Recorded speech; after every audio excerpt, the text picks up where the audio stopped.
press the bell icon on the YouTube app and never miss an... सभी को जय हिंद दोस्तों, आप सभी का हार्दिक स्वागत है जय हिंद रिएक्शंस पर। आशा करता हूँ कि आप सभी लोग बहुत अच्छे होंगे। तो आज हम आपके लिए एक बहुत ही मजेदार वीडियो लेकर आए हैं जिसमें आप देखेंगे पाकिस्तान के मशहूर पत्रकार शोएब चौधरी, जिनको भारत में बहुत ज्यादा पसंद किया जाता है, और उनकी स्पेशल गेस्ट होंगी भारतीय बेटी, हिंदुस्तानी शेरनी और सुप्रीम कोर्ट की दबंग वकील नाजिया इलाही खान जी। तो ये वीडियो काफी इंटरेस्टिंग होगी, आपको बहुत कुछ जानने को मिलेगा और बहुत मजा आएगा। तो इसे अंत तक देखें और चैनल पे नहीं है तो चैनल को सब्सक्राइब कर दें ताकि हम आपके लिए इंटरेस्टिंग, लेटेस्ट और नॉलेजेबल वीडियोस लाते रहें। तो चलिए पहले ये वीडियो देखते हैं और अंत में इसके बारे में बात करेंगे।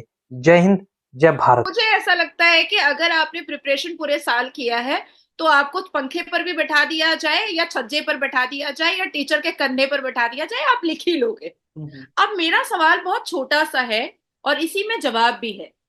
मुझे याद है कि अटल बिहारी वाजपेयी जी जब पहली बार प्रधानमंत्री बने थे तो उन्होंने अपने मैनिफेस्टो में डाला था कि वो राम मंदिर बनाएंगे, और तब से लेकर के 2019 के इलेक्शन के मैनिफेस्टो में भी मोदी जी ने भी अपने मैनिफेस्टो में डाला था कि राम मंदिर बनाएंगे, और सारे विपक्षी दल कहते थे मंदिर वही बनाएंगे, समय नहीं बताएंगे, मंदिर वही बनाएंगे।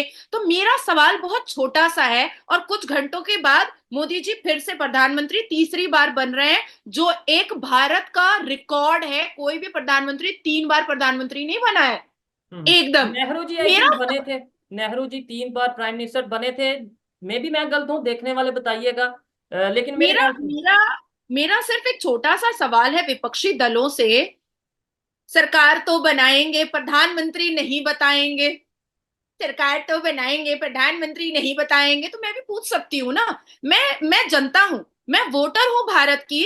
विपक्षी दल को कोई वोट क्यों करेगा जबकि 28 पार्टियां मिलने के बावजूद भी एक प्रधानमंत्री नहीं चुन पाई। अब आप सोचो कि 28 पार्टियां एकजुट हुई हैं राहुल बाबा के साथ, और उन्होंने एक निर्णय नहीं लिया प्रधानमंत्री का।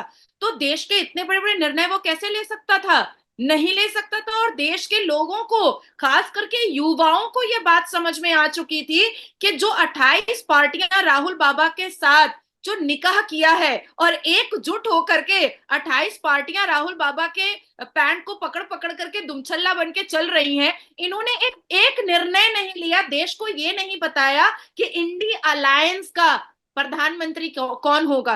देश की जनता डर गई कि कहीं ऐसा ना हो जाए कि 2024 में हमको राहुल बाबा मिले, 2025 में अरविंद केजरीवाल जेल खटा आसामी मिले, 2026 में हमको सोनिया एंटोनियो मिल जाए, 2027 में हमको शरद पवार मिल जाए, 2028 में हमको ममता बनर्जी मिल जाए। देश की जनता डर गई। देश की जनता ने सोचा कि भाई 10 सालों में मोदी जी ने जो इतना बड़ा काम किया है, पूरे देश को एक खंडर से शीश महल बना दिया है, तो भैया हम मोदी जी को ही वोट देंगे। और एक ऐसा व्यक्ति जो कंपेनिंग में जाता है तो माँ बहनें जब उनको स्कार्फ उड़ाने आती तो उनके पैर छूता है झुक करके। कोई वीवीआईपी वाला नेचर नहीं, डाउन टू अर्थ। अब विपक्षी दलों ने 3 महीना एक ही गाना गाया शोएब, क्योंकि मैं सारे नेशनल डिबेट्स पर थी। अरे क्या किया है, एम्प्लॉयमेंट रोक, लोग बेरोजगार हैं। तब मैंने डेटा सामने रखा कि we have GDP per capita almost double in the last 10 years.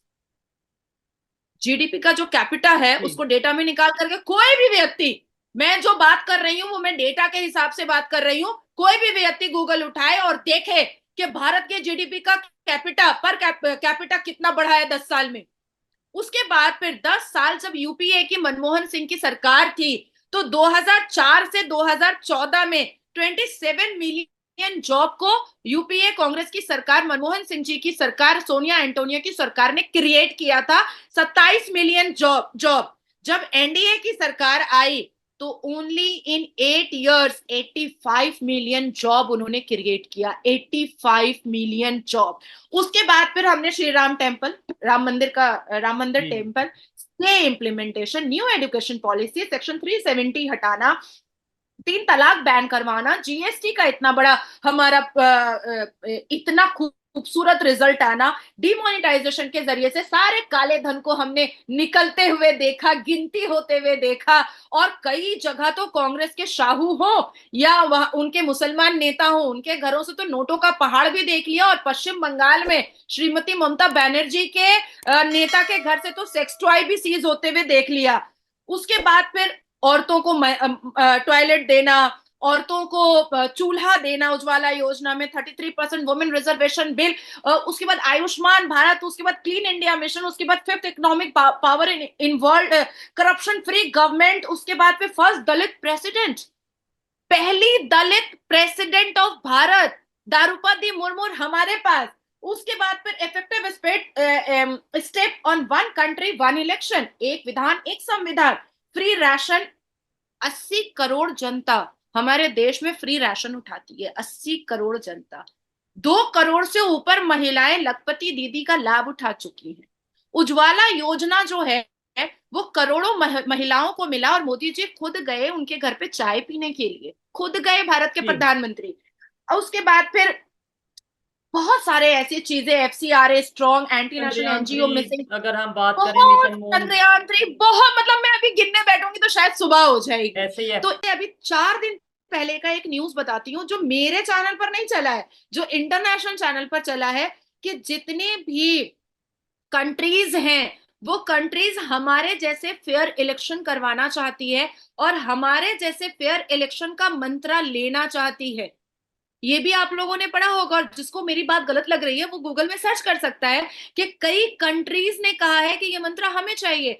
IMac corridor हमारे डोर पर खड़ा है और वो नॉक कर रहा है, और जब उसको इम्प्लीमेंट किया जाएगा, उसके प्रोसेस चलेंगे, तो भारत इस विश्व की सबसे स्ट्रॉन्ग और सबसे ताकतवर देश हो जाएगा। हमारे जिस तरह से कल्चरल सिविलाइजेशन, हमारी सभ्यता, हमारी संस्कृति अरब तक पहुंच चुकी है। ईरान हमसे बहुत बहुत अच्छे संपर्क करना चाहता है, हमसे अमेरिका, ब्रिटेन, सारे के सारे एक्सेप्ट पाकिस्तान हमारे साथ सारे के सारे अच्छे संपर्क में हैं। मैं आपको दावे से कह रही हूं कि आने वाले 2026 में आप मुझसे बात करेंगे कि नाजिया जी, हमने तो 3rd पोजीशन पर बोला था इकोनॉमी का, ये तो 2nd पोजीशन पर चला गया। ये मैं आपको जिम्मेदारी लेकर कह रही हूं। तो द थर्ड थिंग इज कि देखिए, योगी जी ने ड्यूरिंग इलेक्शन कैंपेनिंग उन्होंने एकदम साफ सुथरे तरीके से कहा था कि 6 महीने में पीओके हमारा होगा। अब उसकी भी मैं आपको प्रक्रिया बता देती हूँ। ये बात विंटर सेशन में हमारे गृह मंत्री श्री अमित शाह जी ने कहा था कि हमारे जम्मू एंड कश्मीर में सितंबर में इलेक्शन होगा। So now we have 3 months, अभी हमारे पास 3 महीने हैं, और 3 महीने में हमारे जम्मू एंड कश्मीर में जैसे ही गवर्नमेंट बनेगी उसके बाद हमारा फोकस पीओके पर होगा, और पीओके में चाइना और पाकिस्तान मिलकर के जितनी भी सेना बैठा ले, या जितने भी आर्म्स ले आए, या जितने भी बारूद ले आए, हम चूड़ियां नहीं पहनकर बैठे हैं। हमारे पास भी बहुत सारे बारूद और बहुत सारी सेना हमारे पास भी है। हम डिफेंस में इस पूरे विश्व में 4थे पोजीशन पर हैं, इस पूरे विश्व में। तो मुझे ऐसा लगता है कि पीओके आने के बाद भी जो प्रोजेक्ट्स और भी ज्यादा बढ़ेंगे, जो प्रोजेक्ट्स और भी ज्यादा एनहांस होंगे, वो भी हमारी इकोनॉमी को बूस्ट करेगा, और वो एक बहुत बड़ा पॉइंट बनेगा। इसके ऊपर तो मैं ये समझता हूँ कि जो स्टेटमेंट थी योगी आदित्यनाथ की, उसके ऊपर तो प्रॉपर एक प्रोग्राम किया जा सकता है कि भाई 6 माह जो उन्होंने एक स्टेटमेंट दी है, क्या वो सिर्फ इलेक्शन कैंपेन के हवाले से एक स्टेटमेंट थी या वाकई कुछ ऐसा हो सकता है। इसके ऊपर नेक्स्ट एक सेशन नाज़िया इलाही खान साहिबा से करेंगे। आपको आज की नाज़िया इलाही खान की जो बात है, जो डिबेट है, जो उन्होंने सवालात के जवाबात दिए, वो कैसे लगे कमेंट बॉक्स में बताइएगा। मेरे जो सवालात थे वो कैसे लगे वो भी आप बता सकते हैं कमेंट बॉक्स में, और कुछ ही घंटों बाद जो रिजल्ट आएगा आप उससे कितना एग्री। तो आशा करता हूँ कि वीडियो को आपने अंत तक देखा होगा, और हमेशा की तरह शोएब चौधरी के सवाल और नाज़िया इलाही खान जी का दमदार और बेबाक अंदाज आपको काफी पसंद आया होगा, जहां पे आपने देखा भारत की बेटी नाज़िया इलाही खान जी ने न सिर्फ प्रधानमंत्री मोदी की बात की बल्कि विपक्ष की भी चर्चा की। ये सही बात है कि अगर विपक्ष मेजॉरिटी में आ जाता तो फैसला कौन लेता, पहले तो यही डिसाइड करना सबसे ज्यादा मुश्किल था कि इनमें से प्रधानमंत्री का कैंडिडेट कौन है, भारत का प्रधानमंत्री कौन बनेगा और कौन कितनी देर तक टिकेगा। जैसे कि आपने देखा नाज़िया इलाही खान जी ने बात की कि अब प्रधानमंत्री मोदी अपनी 3rd टर्म में आने वाले टाइम पे क्या बड़े डिसीजन ले सकते हैं और क्या क्या उनको लेने चाहिए। मुझे लगता है जितनी भी बातें नाज़िया इलाही खान जी ने कही वो एकदम सटीक थी और एकदम सही थी, पर मुझे लगता है सबसे ज्यादा और सबसे इमीडिएटली जिस कानून को लागू करने की हमारे देश में जरूरत है वो है यूनिफॉर्म सिविल कोड, यानी समान नागरिक संहिता। तो इसके बारे में आपके क्या विचार हैं? आप अपने विचार हमें कमेंट सेक्शन में लिखकर जरूर बताएं, और वीडियो पसंद आई है तो इसे लाइक और शेयर जरूर कर दें, और एक बार फिर चैनल पर नहीं है तो चैनल को सब्सक्राइब कर दें ताकि हम अपने लेटेस्ट इंटरेस्टिंग और नॉलेजेबल वीडियोस लाते रहें। जय हिंद, जय भारत।